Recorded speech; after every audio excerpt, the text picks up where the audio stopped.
घरेलू मामलात में भी बाप कोई तिजारत कर रहा है,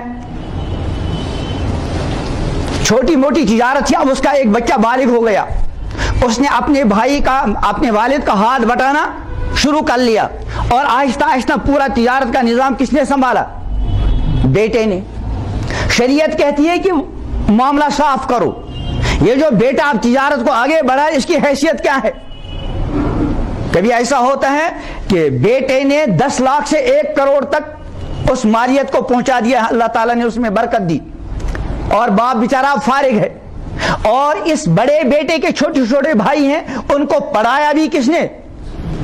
उसी बड़े भाई ने, उसकी शादी भी, उसके बच्चे हैं अपने।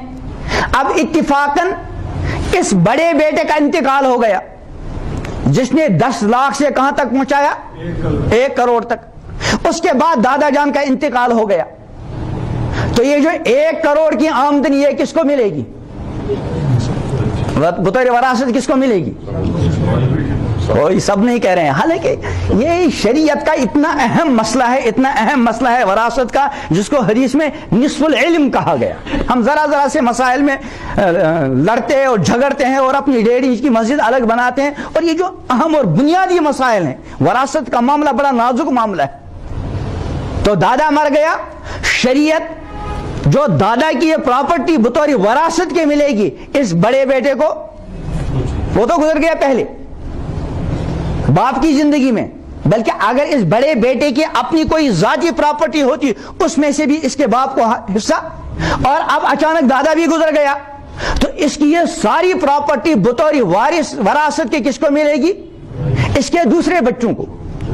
और ये इसका बड़ा बेटा जिसने 1 लाख से 1 करोड़ तक उस आमदनी को पहुंचा दिया था, उसके बच्चों को बतौर वरासत के। इसीलिए शरीयत ने पहले दिन कह दिया था, जब आपने अपने बड़े बेटे के हवाले तिजारत कर ली, आपस में मामलात को तय कर लो, इसकी हैसियत क्या है, ताकि कभी अगर इस तरह का मामला पेश आ जाए तो उन यतीम बच्चों की परेशानी का मामला